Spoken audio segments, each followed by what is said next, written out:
Selamat tahun baru bagi kita semua. Hari ini tanggal 13 Januari 2023.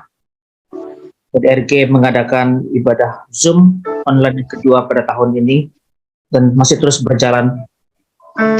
Ibadah dimulai, saya akan memimpin dalam doa sekali lagi supaya benar-benar firman ini Roh Kudus bekerja kepada kita semua. Kita berdoa. Bapa dalam surga, terima kasih Allah Bapa yang kami kenal juga namamu Tuhan Yesus Kristus yang hidup, yang kudus dan berkenan Bapa. Bila Bapa Engkau mau pimpin ibadah kami pada hari ini Bapa, pada hari Jumat 13 Januari 2023 Bapa, pada tahun yang baru ini Bapa surga, roh yang baru Bapa Engkau curahkan kepada kami semua Bapa. Tantangan-tantangan yang kami hadapi 2023 ini, kami mintakan daripada Engkau Bapa untuk kami kuat dan teguh dalam Engkau Bapa, untuk kami siap juga bersaksi Bapa, untuk memberitakan firman Bapa, memberitakan kabar baik Bapa. Terima kasih Allah Bapa di surga Bapa pada hari Bapa dan Bapa pendeta di Bapa, bila Engkau mengurapi pendeta kami Bapa dengan hikmat daripada Roh Kudus Bapa, menyampaikan firman yang sangat luar biasa. Engkau penuhi dengan kuasa daripada Engkau Bapa. Bapa jemaat-jemaat akan hadir Bapak, penuhi kami dengan pengertian firman Bapak, supaya kami bisa memahami firman itu lebih dalam lagi dan kami dapat mengaplikan lebih dalam.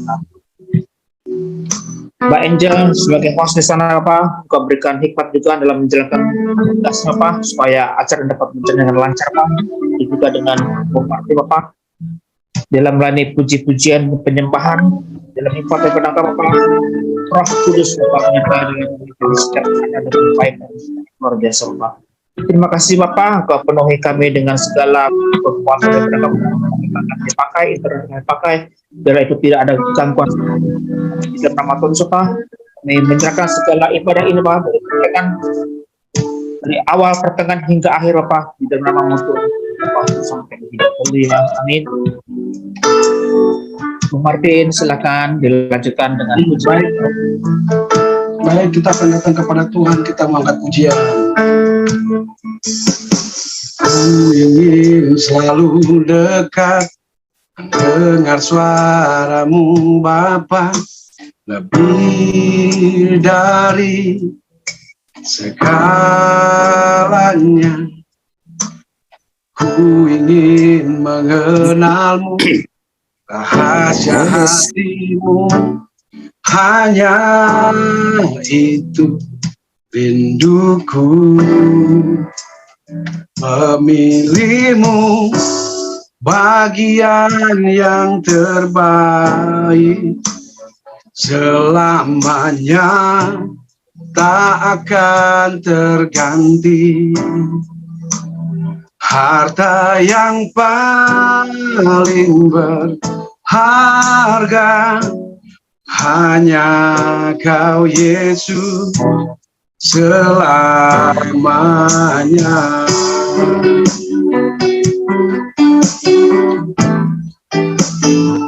Ku ingin selalu dekat, mendengar suaramu Bapa, lebih dari segalanya. Ku ingin mengenalmu, rahasia hatimu, hanya itu rinduku. Memilihmu bagian yang terbaik, selamanya tak akan terganti. Harta yang paling berharga, hanya Kau Yesus selamanya.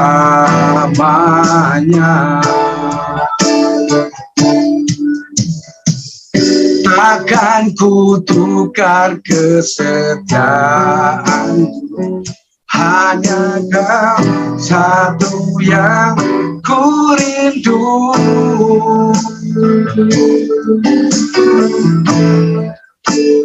Memilihmu bagian yang terbaik, selamanya tak akan terganti. Harta yang paling berharga hanya Kau Yesus selamanya. Harta yang paling berharga, harta yang paling berharga hanya Kau Yesus selamanya. Satu yang paling berharga, satu yang paling berharga hanya Kau Yesus selamanya.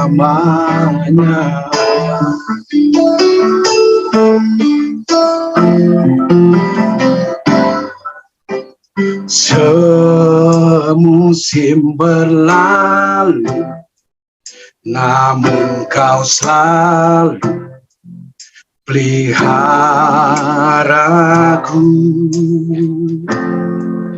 Kasih dan setiamu tak pernah layu di hidupku. Lebih luas dari samudra kebaikan-Mu Bapa takkan habis di hidupku. Lebih tinggi dari cakrawala,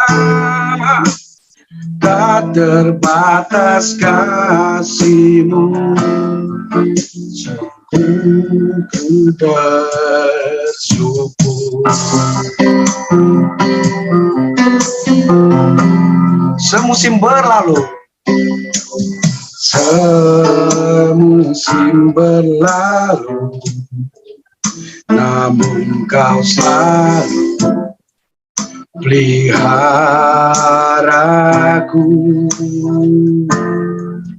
Kasih dan setia-Mu tak pernah layu di hidup.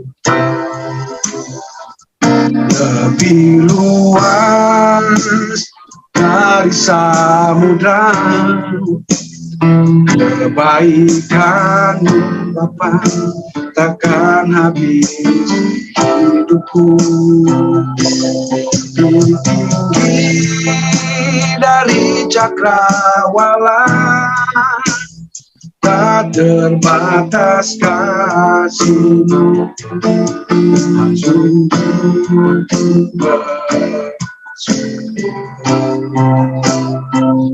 lebih luas dari samudra kebaikan-Mu Bapa takkan habis di hidupku. Lebih tinggi dari cakrawala, tak terbatas kasih-Mu. Sungguh ku bersyukur. Tak terbatas, tak terbatas kasih-Mu. Sungguh ku bersyukur.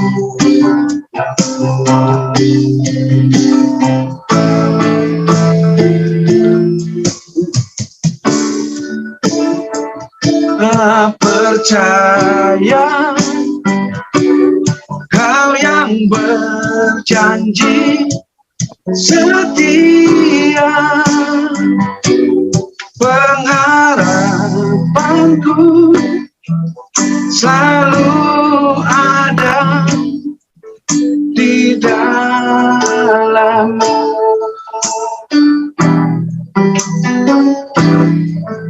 Tidak akan menyerah meski dalam kesesakan.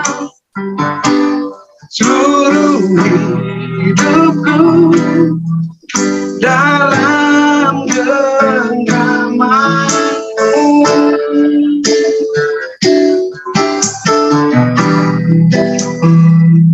Aku punya Tuhan yang besar, yang telah berjanji dan sanggup menggenapi imanku, bersepakat percaya kuasanya. Ku terima sekarang kemenangan darimu. Aku punya Tuhan yang besar, yang telah berjanji dan sanggup menggenapi imanku, bersepakat percaya kuasanya. Ku terima sekarang kemenangan darimu. Ku terima sekarang kemenangan darimu.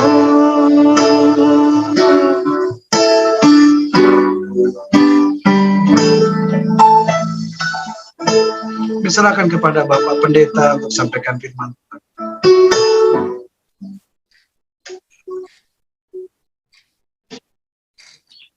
Sebelum kita membaca dan merenungkan firman Tuhan, mari kita berdoa. Kami bersyukur untuk hari ini ya Tuhan, untuk kesempatan baru, ruang dan waktu yang baru yang Kau berikan kepada kami.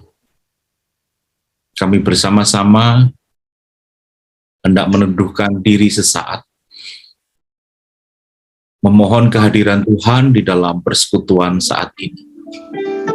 Hadirlah ya Tuhan, sapalah kami.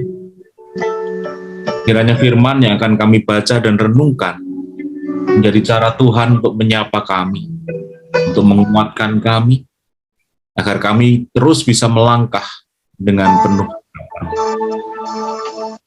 Kami memohon Roh Kudus hadir, memenuhi kami, memampukan kami untuk melihat rencana Allah di dalam setiap peristiwa yang kami jalani. Karena itu bersabdalah ya Tuhan, kami mendengarkan. Di dalam nama Yesus Kristus kami memohon pertolongan Roh Kudus. Amin. Ya, Ibu Bapak dan saudari-saudara yang terkasih di dalam Kristus, kita akan membaca bagian Alkitab dari Bilangan 21 ayat 4 sampai dengan yang ke-9.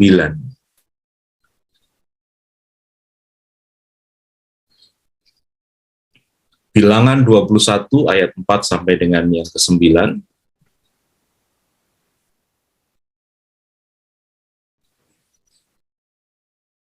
Setelah mereka berangkat dari Gunung Hor, berjalan ke arah Laut Teberau untuk mengelilingi tanah Edom, maka bangsa itu tidak dapat lagi menahan hati di tengah jalan. Lalu mereka berkata-kata melawan Allah dan Musa, "Mengapa kamu memimpin kami keluar dari Mesir, supaya kami mati di padang gurun ini? Sebab di sini tidak ada roti dan tidak ada air, dan akan makanan hambar ini kami telah muak." Lalu Tuhan menyuruh ular-ular tedung ke antara bangsa itu, yang memagut mereka sehingga banyak dari orang Israel yang mati. Kemudian datanglah bangsa itu mendapatkan Musa dan berkata, "Kami telah berdosa sebab kami berkata-kata melawan Tuhan dan engkau. Berdoalah kepada Tuhan supaya dijauhkannya ular-ular ini daripada kami." Lalu Musa berdoa untuk bangsa itu. Maka berfirmanlah Tuhan kepada Musa, "Buatlah ular tedung dan taruhlah itu pada sebuah tiang. Maka setiap orang yang terpagut jika ia melihatnya akan tetap hidup. Lalu Musa membuat ular tembaga dan menaruhnya pada sebuah tiang. Maka jika seseorang dipakut ular dan ia memandang kepada ular tembaga itu, tetaplah ia hidup. Demikian pembacaan firman Tuhan. Berbahagialah setiap orang yang mendengarkan firman Tuhan dan memeliharanya. Haleluya. Ibu, Bapak, dan saudari-saudara yang terkasih di dalam Kristus, selamat tahun baru.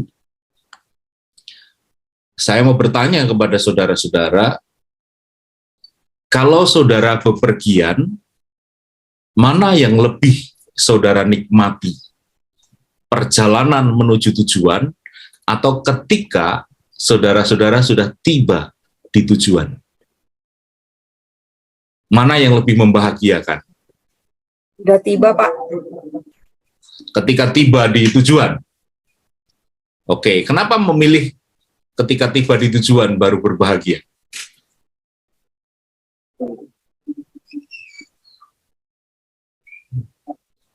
Kadang-kadang di perjalanan nggak ketemu apa-apa, Pak. Kayak saya kemarin lama di pesawatnya doang gitu, Pak.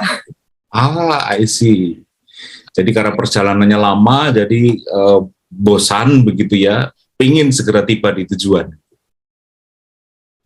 Ada yang lain, ada saudara-saudara yang menjadi penikmat perjalanan, nggak peduli tujuannya seperti apa dan bagaimana, yang penting gue suka jalan-jalan. Ada juga kan orang-orang seperti itu kan? Saya, Pak, termasuk, Pak. Oh, termasuk. Oke, ada beberapa orang. Kenapa lebih suka perjalanannya ketimbang tujuannya? Karena kita bisa menikmati setiap tempat yang kita lewati dengan berbagai macam perbedaan yang kita belum pernah tahu. Begitu. Oke. Jadi di dalam perjalanan itu Bang Barulian mendapatkan pengalaman baru. Perjalanan dari rumah ke kantor macet nggak? Macet, Pak. Menikmati perjalanan itu nggak? Berserah.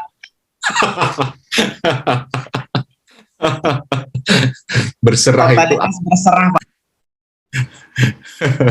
berserah itu antara terpaksa dan ya udahlah ini takdir gitu. Nah, tema hari ini saya sengaja mengangkat sebuah dialektika, journey versus home. Bacaan yang kita ambil adalah dari perjalanan bangsa Israel mengelilingi tanah Edom. Ini biar keren aja saya kasih peta Timur Tengah. Tanah Edom itu di mana? Kira-kira kalau dibayangkan letak bangsa Israel dalam perjalanan dari Mesir ke Palestina ke Israel itu seperti apa? Nah, ini dua peta ini menjadi gambaran bagi kita. Kita tahu bangsa Israel itu dibuatkan satu tempat oleh Raja Firaun semenjak Yusuf menjadi perdana menteri, kira-kira begitu. Mereka tinggal di tanah Goshen. Jadi kalau dilihat peta yang sebelah kiri ini kita bisa melihat itu daerah Mesir. Jadi di bawahnya delta Sungai Nil itu ada tanah Goshen, tanah yang subur. Lalu perjalanannya kira-kira ke arah kalau pakai peta itu jam 2 gitu ya, ke arah jam 2, ke arah Kanaan. Nah, sementara Edom itu posisinya agak di bawah Laut Mati, kira-kira seperti itu. Nah, lalu apa yang dilakukan oleh Israel? Ini kalau di dalam istilah filsafat begitu, inilah yang disebut sebagai detour. Jadi perjalanan bangsa Israel itu ternyata tidak lurus. Mereka berputar-putar, bahkan tidak langsung ke tempat yang dituju. Itu Dua peta ini menggambarkan rute, perkiraan rute atau kemungkinan rute Exodus, kemungkinan rute yang diambil oleh bangsa Israel. Kenapa dari Goshen mereka harus ke tanah Sukot dulu, lalu ke Pihapirot? Kenapa tidak langsung melewati padang belantara Syur, lalu menyeberang sungai Mesir, ketemu Filistin, ketemu Kanaan? Kenapa mereka harus muter ke arah selatan lebih dahulu? Nah, Ibu Bapak dan saudara-saudara yang terkasih di dalam Kristus, ini gambaran matematisnya. Perkiraan jarak antara Goshen sampai ke tanah ke Kanaan itu sekitar 400 km. Jadi kalau saudara-saudara membayangkan, katakanlah manusia itu secara normal berjalan 1 jam itu bisa 5 km, maka kalau 400 km kira-kira bisa ditempuh dalam perjalanan berapa hari? Nggak sampai seminggu saya kira. Katakanlah sehari itu manusia berjalan, katakanlah dari jam 6 sampai jam 12, 6 pagi sampai jam 12, lalu habis itu istirahat, nggak sampai seminggu, sudah sampai di tanah Kanaan, tanah leluhurnya orang-orang Israel. Tapi pertanyaannya adalah, kenapa mereka justru diperintahkan Tuhan untuk mengembara terlebih dahulu? Waktu tempuh yang katakanlah kurang dari seminggu, diubah menjadi berkali-kali lipat. 400 km ditempuh dengan jarak waktu 40 tahun. Bahkan sampai ada generasi orang-orang yang dulu keluar dari dari tanah Mesir, sudah mati duluan di perjalanan sebelum mereka tiba di tanah Kanaan, tanah perjanjian yang dijanjikan Tuhan. Kenapa Tuhan harus menyuruh mereka muter begitu? Ada banyak tafsiran tentang hal ini. Karena Tuhan ingin menyiapkan umatnya, karena Tuhan secara khusus mendidik umatnya, karena Tuhan bla bla bla bla bla bla dan yang lain sebagainya. Kita dengan mudah mengatakan begitu. Oh, ini karena supaya Israel belajar, ya. Kenapa dengan mudah kita mengatakan begitu? Karena ini bukan kisah hidup kita. Kita hanya membaca. Kita hanya spectators, pengamat yang mungkin juga jadi apa itu kalau di pertandingan sepak bola itu yang orangnya ribut banget itu, komentator.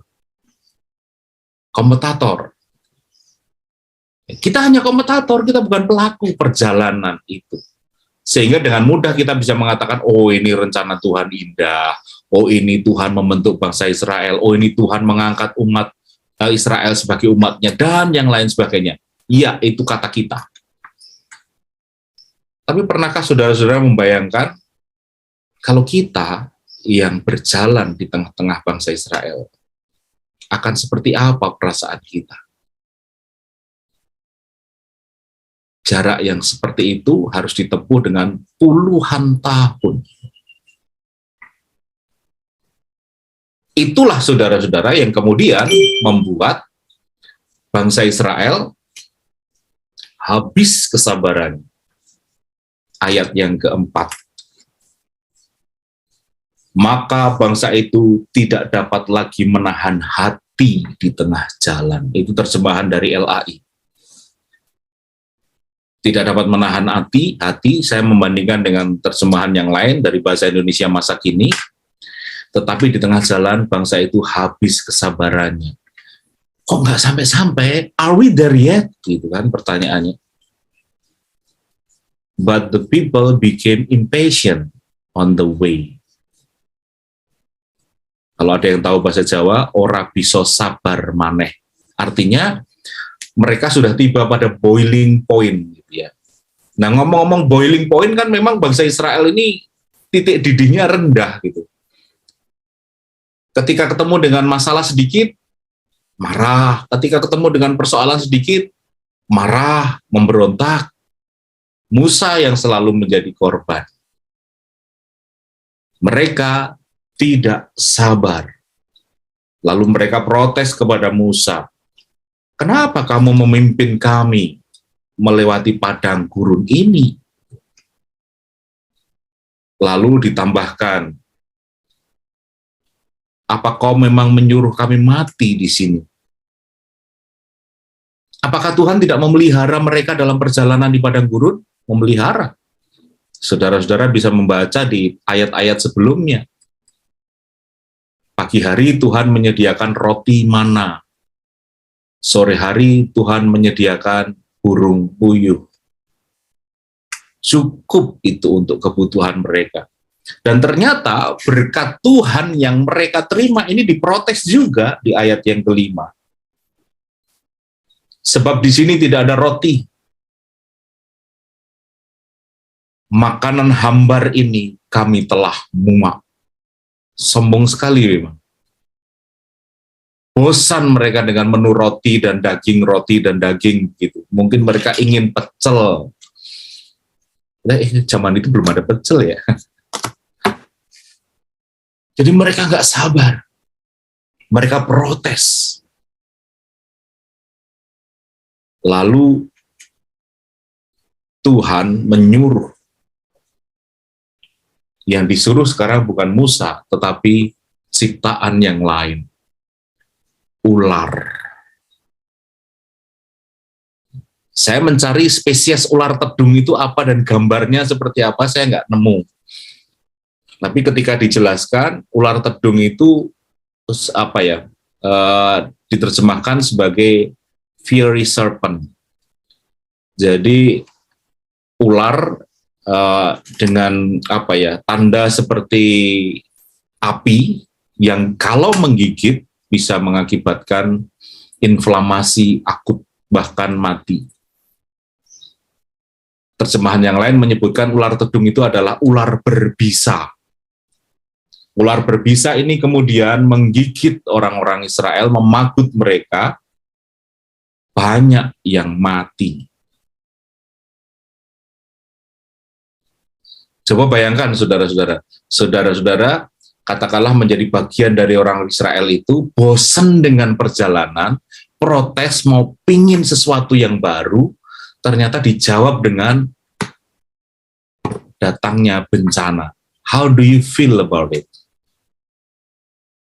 Aduh, udah bosen, nggak ada situasi yang lain, belum jelas kapan nyampe, protes, didatengin ular. Pasti ini salah rezim sekarang ini gitu. Mungkin zaman itu gitu. Dan betul kan, mereka menyalahkan Musa. Lalu apa yang terjadi? Mereka sadar ternyata. Mereka datang kepada Musa dan berkata, "Kami telah berdosa sebab kami berkata-kata melawan Tuhan." Ini gambaran manusiawi sekali. Kalau kita sehat, kuat, nggak ada kendala apapun, wah kita bisa semena-mena. Tapi begitu kita terantuk persoalan, ada problem yang nggak bisa kita hadapi, nggak bisa kita selesaikan, baru ingat, oh iya aku salah, Tuhan mohon ampun. Itu sangat manusiawi. Akhirnya kemudian Tuhan menyuruh Musa untuk membuat ular, supaya siapapun yang digigit ular, ketika melihat ular itu, mereka sembuh. Nah, terjemahan ular tembaga itu merupakan permainan kata sebetulnya. Jadi, ular dalam bahasa Ibrani adalah nekashim, yang kalau dilihat dari kata-katanya itu similar dengan nekoshet, karena huruf Ibrani itu nggak ada a, i, u, e, o-nya. Jadi hanya huruf-huruf konsonan. Nekasim berarti tulisannya adalah N-K-S-M atau NKS. Nah, bronze atau tembaga itu bahasa Ibraninya nekoshet.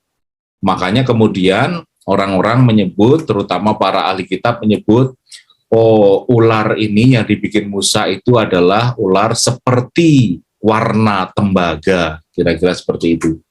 Itu kemudian LAI menerjemahkannya sebagai ular tembaga. Jadi patungnya berwarna seperti tembaga, seperti bronze, kira-kira seperti itu. Dan setiap orang melihat ular itu, patung itu, mereka sembuh dari pakutan ular berbisa yang dikirimkan Tuhan untuk menghukum mereka. Nah, Ibu Bapak dan saudara-saudara yang terkasih di dalam Kristus, teks ini mengajak kita untuk melihat sebuah dialektika yang sebetulnya tadi sudah saya tanyakan. Dialektika yang terjadi adalah pertentangan antara perjalanan versus tujuan. Dalam konteks bangsa Israel, perjalanannya adalah mereka harus masuk dalam wilderness, dalam padang gurun, sementara tujuannya adalah Kanaan. Nah, kalau pertentangan atau dialektikanya adalah antara perjalanan dan tujuan, between wilderness and Canaan, pertanyaan berikutnya adalah, where is home? Rumahnya di mana? Home itu tidak merujuk pada bangunan rumah, tetapi sebuah situasi di mana kita merasa aman, nyaman, terlindungi, dan yakin bahwa we belong here, gitu ya. Jadi bisa membedakan ya antara house dan home. Gitu. Itu dua kata yang sebetulnya sangat berbeda. Jadi kalau dialektikanya adalah perjalanan dan tujuan, rumahnya di mana, home-nya di mana.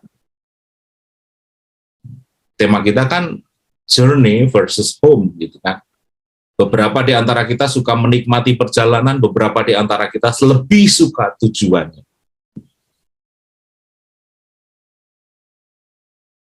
Apalagi kalau kemudian kita melihat bahwa ternyata perjalanannya nggak sesingkat yang kita bayangkan. Where is home?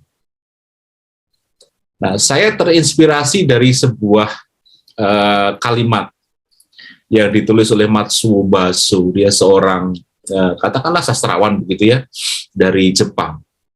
Dia menulis begini, every day is a journey and the journey itself is home. Setiap hari yang kita lewati itu adalah sebuah journey, sebuah perjalanan.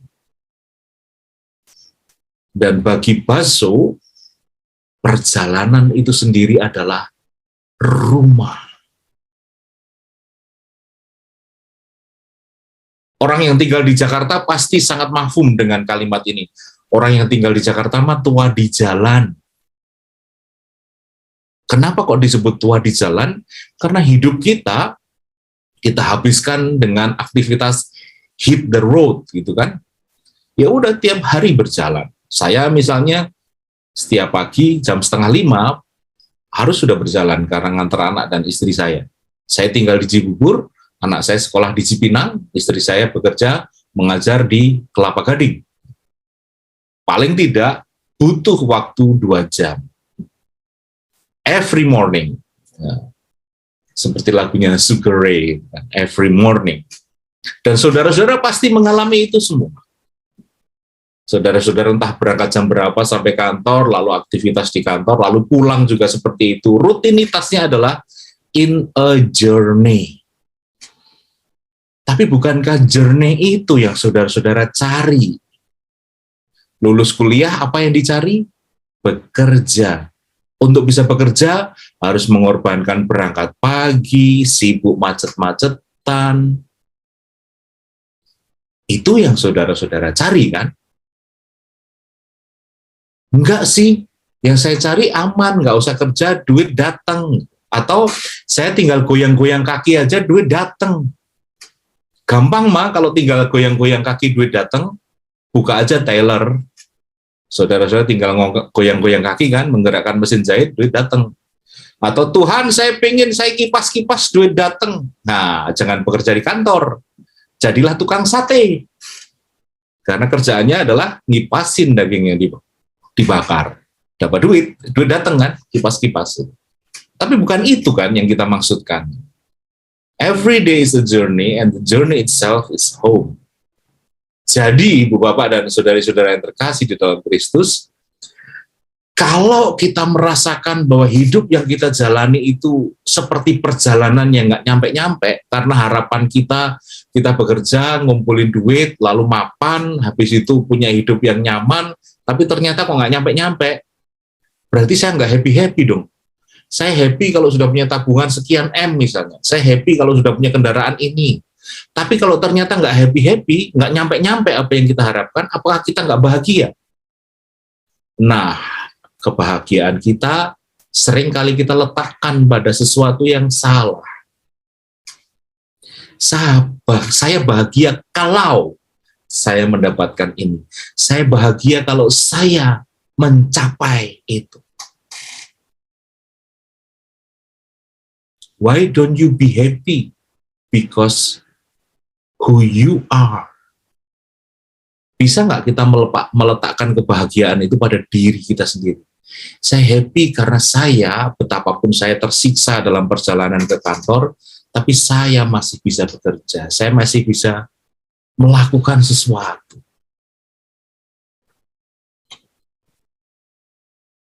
Kalau setiap hari adalah perjalanan yang harus saya lewati, maka bisa nggak perjalanan itu saya anggap sebagai sebuah home?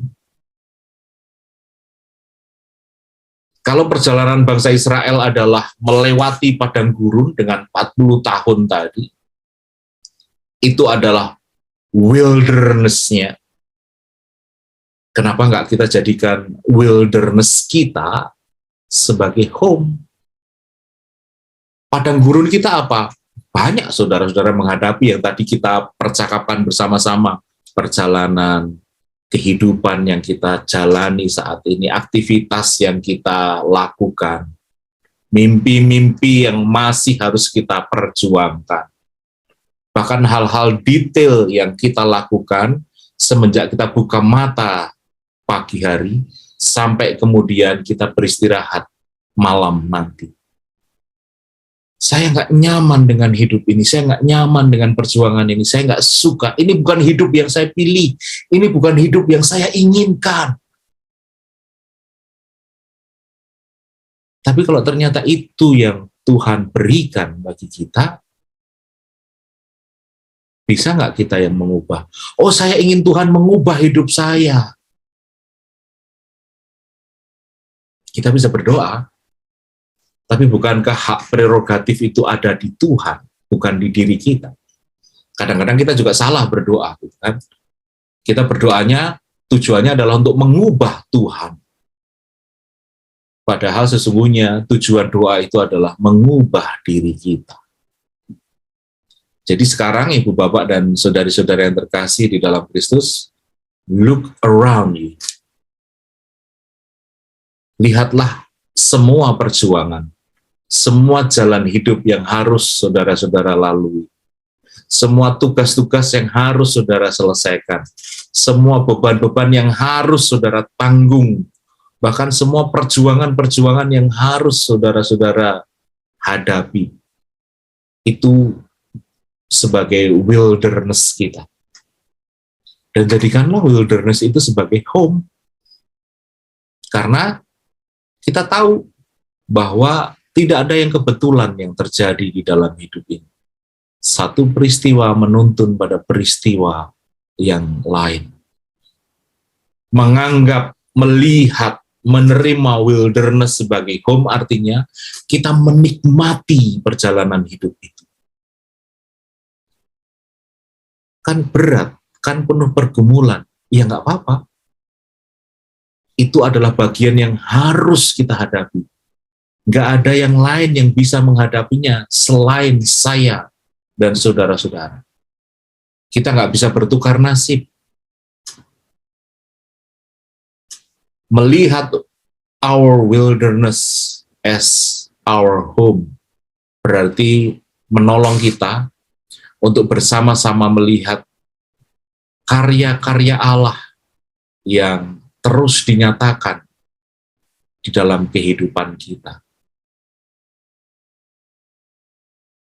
Pertanyaan saya untuk saudara-saudara adalah, apakah kita sudah berani menerima realitas hidup ini sebagai wilderness? Itu tahap pertama. Oke, ini areal yang harus saya lewati. Lalu yang kedua, tahap berikutnya adalah menerima wilderness ini. This is where God put me. Saya harus hidup di sini. Saya harus menerima sebagai bagian dari hidup saya, dan tentu kita tidak mau sekedar hidup, kan? Mari kita hidup sesuai standar yang kita harapkan. Menjadi hidup yang lebih baik, membangun hidup yang lebih baik, memberi hidup yang lebih baik. Jadi mari kita nikmati perjalanan hidup kita. Betapapun itu mengesalkan, menyakitkan, tidak sesuai dengan yang kita harapkan, tapi kalau ternyata Tuhan mengizinkan itu terjadi atas kita, berarti ya memang kita sedang diletakkan di situ. Syukurilah. Amin saat hening untuk kita. Puji nama Tuhan, kita sudah diingatkan kembali oleh Pak Pendeta Didik Christian Adi Cahyono pada hari ini dalam renungan perjalanan versus home, di mana perjalanan itu adalah home itu sendiri. Biarlah Bapak, Ibu, dan saya sendiri dan pribadi diberkati oleh firman ini, dan biarlah kita menerima apa yang sudah disampaikan dalam firman ini, bahwa apapun yang sudah kita jalani tahun-tahun yang lalu, dan juga persiapan di tahun-tahun 2023, biarlah perjalanan ini menjadikan home untuk kita, dan kita penuh ucapan syukur untuk segalanya yang boleh Tuhan berikan kepada kita semua, Bapak Ibu, ya.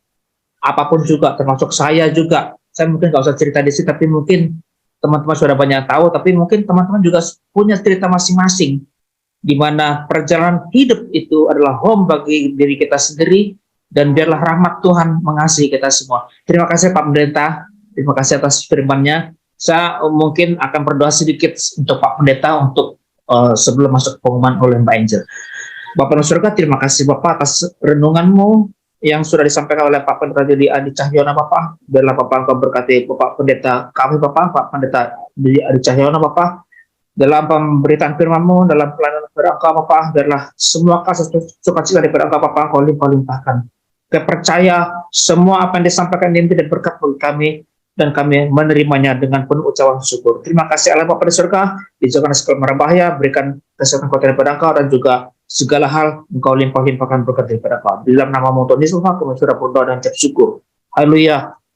Amin. Mbak Angel, silakan, mungkin ada yang mau disampaikan. Terima kasih untuk kehadiran Bapak Ibu semua. Saya juga mau berterima kasih untuk Bapak Ibu yang baru pertama kali hadir. Terima kasih, kami undang untuk minggu depan tetap ada di kebaktian ini. Saya senang kalau kebaktian, ada senangnya sih Pak Pendeta kalau kebaktian online gini. Nggak ada yang, nggak hanya di Indonesia gitu Pak, ada yang di luar negeri, ada yang di pulau lain gitu ya Pak. Semoga kita bisa terus saling membangun dan dibangun untuk firman Tuhan. Terima kasih untuk Pak Pendeta, Tuhan berkati Pak. Saya juga rumah jauh Pak, Karawaci. Jadi saya agak kurang setuju sama menikmati macet, tapi ya mau gimana ya Pak ya. Kehidupan harus terus dijalani. Ya, terima kasih Bapak Ibu, terima kasih Om Martin, terima kasih Pak Ruli. Kita mau mengakhiri ibadah hari ini.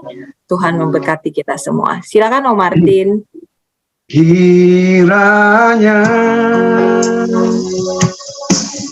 Engkau memberkati aku berlimpah-limpah,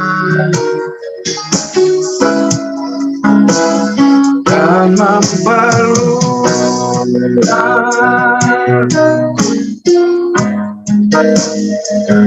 daerahku,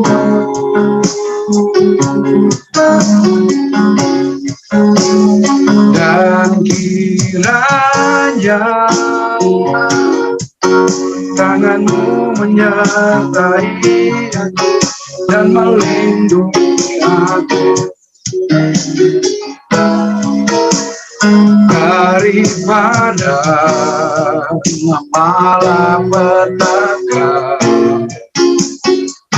sehingga kesakitan tidak menimpa aku.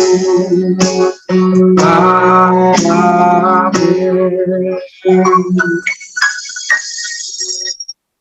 Saya serahkan kepada Pak Pendeta. Mari kita bersama-sama berdoa. Kami bersyukur ya Tuhan atas hidup kami. Betapapun terkadang kami tidak bisa menerima dengan mudah apa yang harus kami hadapi. Kami belajar untuk menghayati bahwa Allah berkarya di dalam semuanya. Belajar untuk mengimani dalam hidup yang kami jalani, Tuhan bersama kami. Karena itu ajari kami syukur dalam setiap peristiwa yang boleh kami rasakan, dan menjadikan hidup yang kami jalani sebagai sesuatu yang bermakna. Ini di dalam kesempatan yang indah ini kami menggunakan kehidupan. Segala lekuk-liku dan dinamika yang kami hadapi, kami belajar untuk meyakini bahwa Allah berkarya. Ada saat ketika karyamu membuat kami merasa kuat, merasa bahagia. Dan terkadang karyamu dalam membentuk kami, memaksa kami meneteskan air mata. Kami terus belajar bersyukur karena di situ Engkau ada. Karena itu kami serahkan kehidupan kami, dan kehidupan yang telah Allah lihat sebagai sesuatu yang berharga, bisa kami jadikan sebagai persembahan yang berharga juga bagi kemuliaan Tuhan. Kami berdoa, menyerahkan pergumulan dan pergulatan ibu bapak dan saudara-saudara kami. Kami bersyukur ya Tuhan, Engkau memberikan tempat kami untuk bernaung, untuk berkarya di PT Raja Wali Group ini. Berkatilah Tuhan tempat kami bernaung ini, agar bisa menjadi jalan berkat bagi banyak orang. Berkati, kiranya Tuhan selalu memberkati, menyertai dan menuntun. Hidupnya bisa dipakai untuk menjadi terang bagi banyak orang. Kiranya juga hadir memberkati mereka, dan hidup mereka menjadi berkat. Apapun yang dikerjakan, dengan apapun yang dilakukan. Ini kami berdoa untuk keluarga besar kami, Persekutuan Doa Raja Wali Group. Ampunkan kami ya Tuhan, untuk bersama-sama bertumbuh menghayati kehadiran Tuhan di dalam setiap karya kami, agar hidup kami, agar karya kami melalui pekerjaan kami bisa menampakkan kemuliaan Tuhan, sehingga kami menjadi tanda kehadiran Tuhan yang dirasakan oleh orang lain. Kami berdoa untuk saudara-saudara kami yang tengah berjuang dalam kondisi sakit.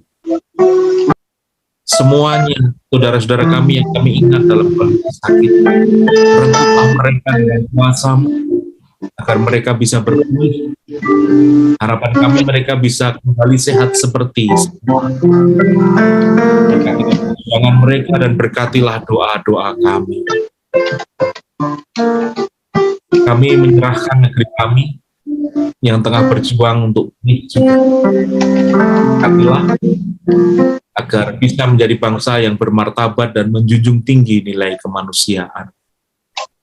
Mampukan kami, anak-anakmu, memberikan sumbangsih nyata sekecil apapun, paling tidak dengan bekerja benar, bertindak benar, berkata benar, bahkan berpikir benar.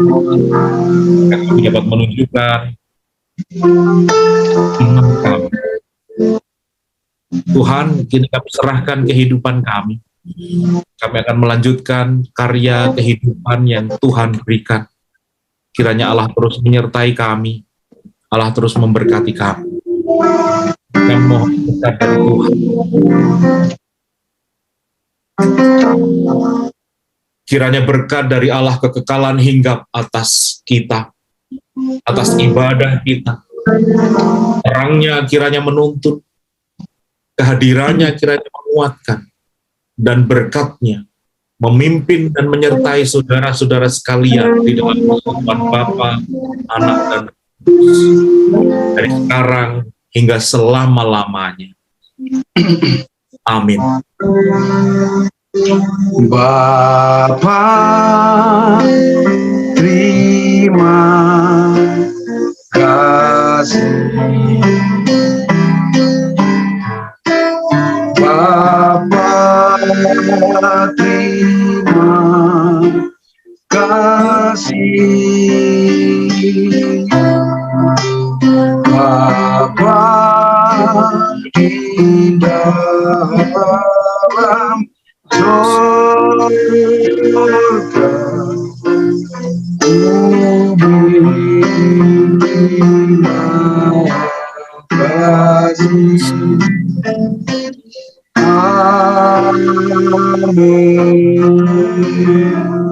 Amin. Ibadah kita sudah selesai. Kita kembali ke tempat pekerjaan dan aktivitas masing-masing. Terus berkati. Terima kasih Pak Pendeta, Pak Didi, Kristian Cahyono, terima kasih.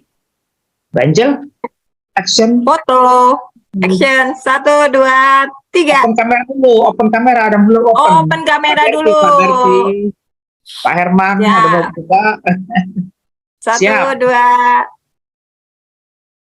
Tiga. Bu Risma udah buka. Udah belum? Itu Bu Risma baru buka. Udah. Oke. Ayo, 1, 2, 3. Oke, thank you semuanya. Tuhan berkati. Sampai ketemu minggu depan. Terima kasih. Shalom. Shalom. Pak Berti. Shalom, shalom Pak Barulian semuanya. Ya, terima kasih. Pak Berti juga. Bu Risma, Iya. Pak Herman. Bu Inga.